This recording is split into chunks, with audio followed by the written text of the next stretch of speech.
आप सुन रहे हैं पुस्तक, जहां शब्द बनते हैं विचार और विचार बदलते हैं दृष्टिकोण। यहाँ हर एपिसोड में हम किताबों के पन्नों से निकालते हैं ज्ञान, अनुभव और वो अनकही बातें जो जीवन को नई दिशा दे सकती हैं। तो तैयार हो जाइए एक नई सोच, एक नई समझ और एक नई यात्रा के लिए। ये है पुस्तक। आज के इस बेहद खास और गहरी चर्चा में हम जेम्स क्लियर की विश्व प्रसिद्ध किताब एटॉमिक हैबिट्स के दूसरे अध्याय पर पूरी तरह से अपना ध्यान केंद्रित कर रहे हैं। इस चैप्टर का पूरा फोकस इस बात पर है कि कैसे हमारी आदतें हमारी पहचान को आकार देती हैं और कैसे हमारी पहचान हमारी आदतों को गढ़ती है। बिल्कुल। और देखिए, ये एक ऐसा विषय है जो हम सबके जीवन की रोजमर्रा की जद्दोजहद से सीधा जुड़ा हुआ है। अगर हम मनोविज्ञान के नजरिए से देखें तो यहाँ एक बहुत ही बुनियादी लेकिन दमदार सवाल खड़ा होता है। कौन सा सवाल? सवाल ये कि हम सभी के लिए बुरी आदतों को बार बार दोहराना इतना आसान क्यों होता है, और इसके ठीक उलट अच्छी आदतों को अपनाना और उन पर टिके रहना इतना मुश्किल क्यों लगता है। मैं अक्सर इसी बारे में सोचता हूँ। मतलब हम सब ने कभी ना कभी ये महसूस किया ही है कि जब हम व्यायाम करने, ध्यान लगाने या स्वस्थ खाना पकाने जैसी अच्छी आदतें शुरू करते हैं तो शुरुआत में बहुत जोश होता है। एकदम सही। शुरुआत के 1 या 2 दिन तक तो सब बहुत तार्किक लगता है, एक अलग ही ऊर्जा होती है। लेकिन कुछ ही दिनों के बाद असलियत सामने आने लगती है। वही आदतें एक बोझ लगने लगती हैं। ऐसा लगता है जैसे हम खुद से ही कोई जंग लड़ रहे हो, है ना? हाँ, जबकि दूसरी तरफ हमारी जो बुरी आदतें हैं, जैसे तनाव में जंक फूड खाना या काम को टालना, इनसे पीछा छुड़ाना लगभग नामुमकिन सा महसूस होता है। इसकी मनोवैज्ञानिक गहराई को समझना बहुत जरूरी है। लेखक हमें बहुत ही स्पष्ट तरीके से बताते हैं कि आदतें बदलने में हमारी विफलता के पीछे मुख्य रूप से 2 ही कारण होते हैं। या तो हम गलत चीज को बदलने की कोशिश कर रहे होते हैं, या फिर हम गलत तरीके से कोशिश कर रहे होते हैं। बिल्कुल। और आज की हमारी ये पूरी चर्चा इसी पहले कारण पर एक बहुत ही गहरा प्रहार करेगी, यानी वो मानसिकता जहां हम गलत चीज को बदलने की कोशिश करते हैं। अगर हम इसकी तह तक जाएं तो इसे समझने के लिए मैं एक तस्वीर उकेरना चाहूंगा। बदलाव की प्रक्रिया को एक प्याज की तरह सोचकर देखिए।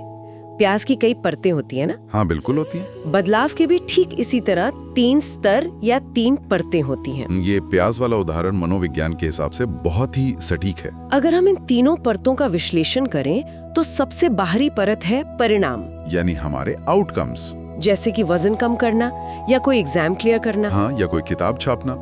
ये परत पूरी तरह से इस बात पर केंद्रित है कि हमें क्या मिलता है। इसके बाद आती है बीज की परत, जिसे हम प्रक्रिया कहते हैं। प्रक्रिया मतलब जो काम हम रोज करते हैं? बिल्कुल।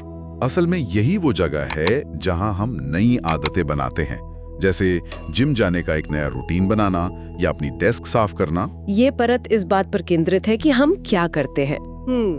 लेकिन मुझे लगता है कि सबसे दिलचस्प हिस्सा तीसरी परत है, हमारी सबसे गहरी परत, हमारी पहचान। और यही सबसे महत्वपूर्ण भी है। ये सबसे अंदरूनी परत हमारी मान्यताओं को बदलने से जुड़ी है। दुनिया को देखने का हमारा नजरिया, हमारी आत्मछवि, ये इस बात पर केंद्रित है कि हम क्या मानते हैं। तो अगर मैं इसे सही से समेटूं, परिणाम का मतलब है कि क्या मिलता है, प्रक्रिया का मतलब है कि क्या करते हैं, और पहचान का मतलब है कि हम क्या मानते हैं। एकदम सही।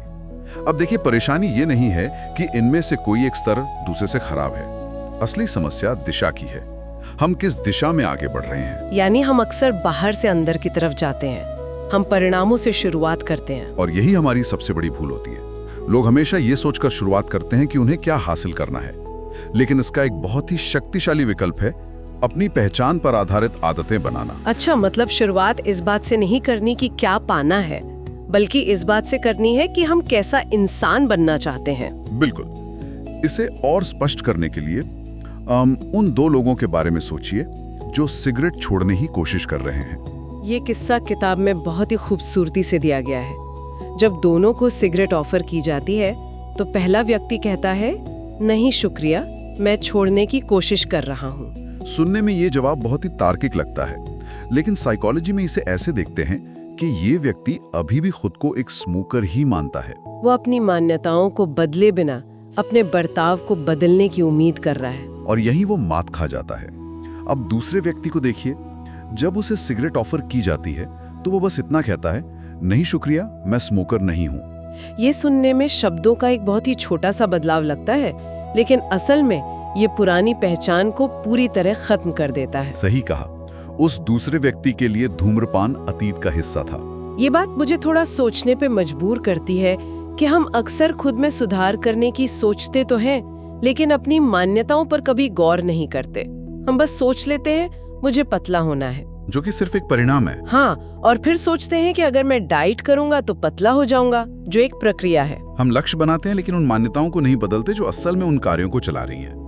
क्योंकि हर कार्य प्रणाली के पीछे मान्यताओं का एक पूरा ढांचा काम कर रहा होता है। जैसे किताब में एक बड़ा ही निष्पक्ष उदाहरण दिया गया है। एक लोकतंत्र और एक तानाशाही का फर्क देखिए। एक लोकतंत्र हमेशा स्वतंत्रता और समानता की मान्यताओं पर चलता है, जबकि एक तानाशाही पूर्ण अधिकार और आज्ञाकारिता की मान्यताओं पर टिकी होती है। बिल्कुल।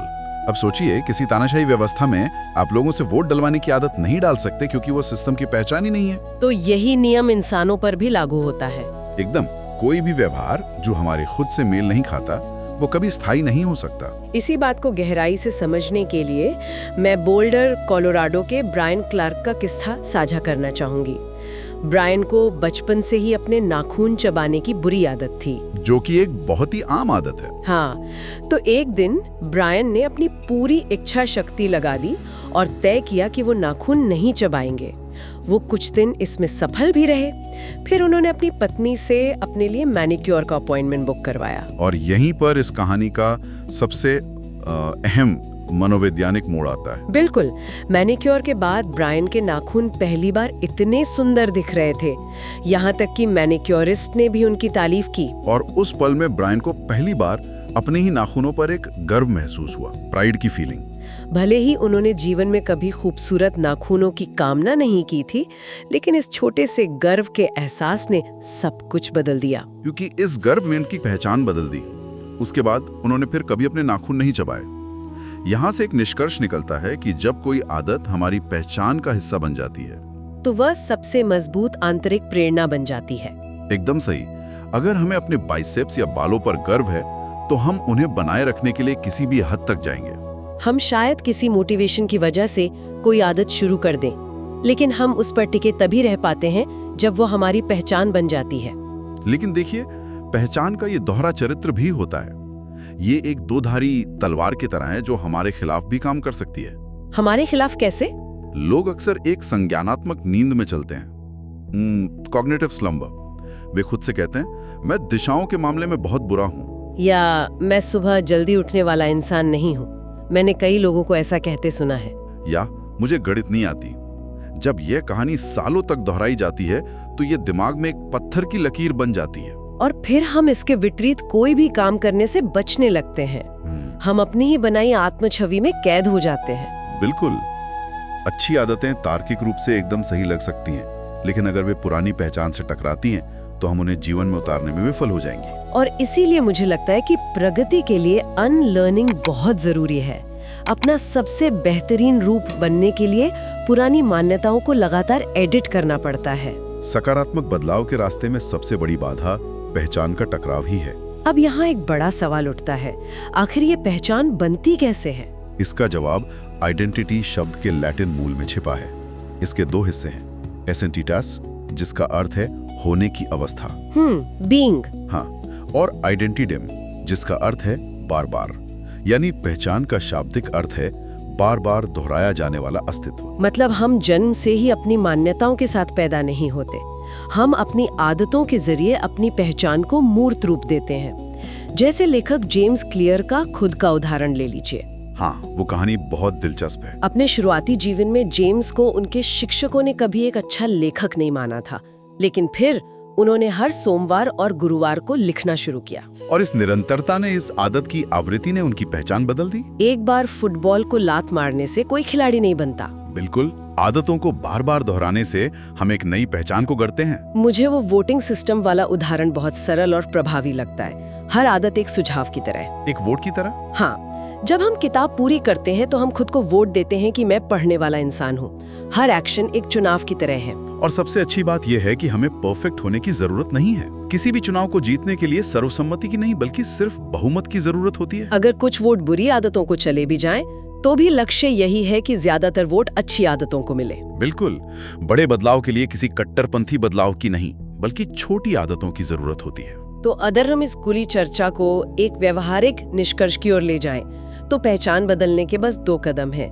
पहला ये तय करें कि आप किस तरह का इंसान बनना चाहते हैं। सिर्फ परिणाम नहीं, बल्कि वो इंसान जो वो परिणाम ला सके। जैसे किताब लिखने वाला व्यक्ति कैसा होगा, सुसंगत और विश्वसनीय। और दूसरा कदम है छोटी छोटी जीतों से इसे खुद के सामने साबित करें। इस प्रक्रिया को समझने के लिए मैं एक दोस्त की प्रेरणादायक कहानी सुनाती हूँ। उन्होंने अपना लगभग 45 किलो वजन कम किया, बिना किसी क्रैश डाइट के। 45 किलो? वो कैसे? उन्होंने खुद से सिर्फ एक सवाल पूछा, एक स्वस्थ इंसान क्या करेगा? हर चुनाव से पहले? हाँ, क्या वो कैब लेगा या पैदल चलेगा, सलाद खाएगा या बरीटो? ये एक फीडबैक लूप है। आदतें पहचान को आकार देती हैं और पहचान आदतों को। ये एक बहुत ही शक्तिशाली विचार है। आज के इस पूरे एपिसोड का एक बेहद शक्तिशाली सार यही है कि आदतों का असली कारण ये नहीं है कि हम कुछ पाना चाहते हैं, बल्कि ये है कि हम कुछ बनना चाहते हैं। लक्ष्य किताब पढ़ना नहीं, पाठक बनना है। लक्ष्य मैराथन दौड़ना नहीं, धावक बनना है। अंततः हम अपनी आदतें बन